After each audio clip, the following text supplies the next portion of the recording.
جو ابھی مسجد اقصیٰ ہے مسلمانوں کے حوالے سے انتہائی اہم ہے، کیونکہ مکہ اور مدینہ کے بعد ایک مقدس مقامات جو ہے وہ یہ بیت المقدس ہے، جس کو یروشلم بھی کہتے ہیں۔ یہ جو مسلمانوں کے لیے قبلہ اول ہے، اس کی انتہائی اہمیت ہے۔ تو یہ جو معاملہ ہے، ویسے تو یہ جب سے سن 1967 میں جیسے یہ سب سے پہلے وہاں سے جو عرب اسرائیل کے جو تنازع ہوا تھا، اس کے بعد OIC ناظرین میں تھوڑا سی یہ بھی آپ کو بتا دوں کہ اس کی تشکیل ہوئی،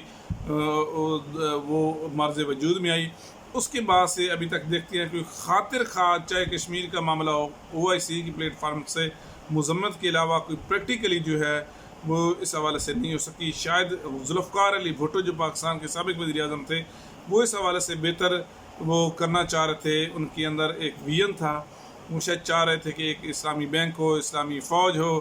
لیکن ظاہر ہے جو ان کی مخالف یہودی طاقتیں ہیں، یا جس طرح ہم دیکھتے ہیں کہ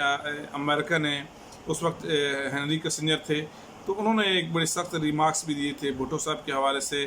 لیکن پھر اس کی جو ہے سزا وہ بھٹو صاحب کو ملی۔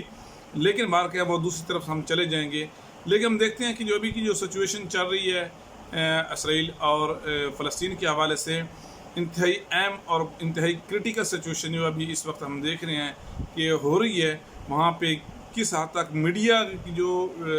ہاؤسز ہیں ان کو بھی خاص، جس طرح ہم نے دیکھا کہ پچھلے دنوں الجزیرہ کی جو بلڈنگز ہیں کس طرح اس کو پھر ان کی جو ایک ٹاور تھا، ایک بہت بڑی بلڈنگ تھی غزہ میں، کس طریقے سے اس کو ہٹ کیا گیا۔ ابھی کی تک جو سچویشن ہے تقریباً 188 کے قریب جو ہیں فلسطینی شہید ہو چکے ہیں، اور ہزاروں کے حساب سے جو ہیں وہ جو فلسطینی ہیں وہ زخمی ہو چکے ہیں۔ انتہائی ناظرین ایک اور جو افسوسناک واقعہ وہ یہ ہے، وہ ابھی آپ کے ساتھ خبر شیئر کروں، جو خاص طور پہ دو جو ممالک ہیں متحدہ عرب امارات اور جو سعودیہ ہے، اس کا جو میڈیا ہے العربیہ، وہ کس طریقے سے جو رپورٹنگ کر رہا ہے انتہائی افسوسناک ہے۔ وہ اسرائیل کے ساتھ ساتھ جو خاص طور پہ جو اسرائیل جس طرح کی وہ مظالم اٹھا رہا ہے، وہ تو خیر ظاہر ہے کسی کو ڈکا چھپا بھی نہیں ہے، نہ ہی چھپ سکتا ہے، کیونکہ آج کل سوشل میڈیا کا زمانہ ہے۔ تو جیسے اس طرح کی سچویشن ہوتی ہے اور اس حوالے سے مختلف جو انٹرنیشنل جو نیوز پیپر ہیں، انٹرنیشنل جو ٹی وی چینل اس حوالے سے کور کر رہے ہیں، تو ساتھ ساتھ جو ان کا جو منفی کردار وہ سعودی عرب کا اور UAE کے سامنے آ رہا ہے، متحدہ عرب امارات کا، وہ یہ ہے کہ یہ چیز بھی دکھا رہے ہیں جو اسرائیل کا جو پوائنٹ آف ویو ہے اور اسرائیلی پوائنٹ آف ویو کے ساتھ کھڑے ہیں، وہ یہ بھی بتا رہے ہیں کہ کس طریقے سے جو حماس ہے وہ لوگ کس طرح ان کو حملہ کر رہے ہیں، پھر کس طرح سے سارے وہ بج رہے ہیں اسرائیل کے اندر۔ تو یہ ایک ان کے جو منفی کردار ہے، یہ بھی دونوں ممالک جو ہیں وہ شاید بیلنس کرنے کے لیے، خاص طور پہ میں ناظرین میں یہ کہوں گا کہ اس سچویشن میں جس طرح وزیر اعظم پاکستان نے بھی ان کے ساتھ ملاقات بھی کی، جو حالیہ وزٹ بھی تھا، اور اس سے پہلے بھی جس طرح ٹیلی فونک ٹاک ہوئی، شاید پاکستان کو کنونس کیا جا رہا تھا سعودی عرب کی جو بادشاہ ہیں محمد بن سلمان کی طرف سے، لیکن وہ خود بھی چاہ رہے تھے کہ اسرائیل کے ساتھ جو ہیں ہمارے تعلقات بہتر بنے۔ اس وقت انہوں نے اس حوالے سے سکون کا سانس لیا ہوگا کہ شاید یہ اگر ایکسیپٹ کر لیتے ان کے لیے ایک بہت بڑا چیلنج بن جاتا۔ تو ابھی وہ بھی آبزرو کر رہے ہیں، جس طرح ان کا میڈیا ان کو دکھا رہا ہے وہ بھی آبزرو کر رہے ہیں، لیکن ساتھ ساتھ جو 3 کنٹریز ہیں جس میں اردن ہے، مصر ہے، یہ جو کنٹریز ہیں، یہ ان کا ایک وہ چاہ رہی ہیں کہ اس حوالے سے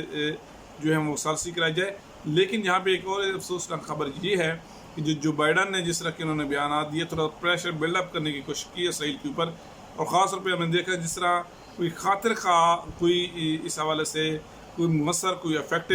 بیان جو ہے جو مین عالمی طاقتیں ہیں ان کی طرف سے، اور خاص طور پہ اقوام متحدہ کی جو سیکرٹری جنرل ہے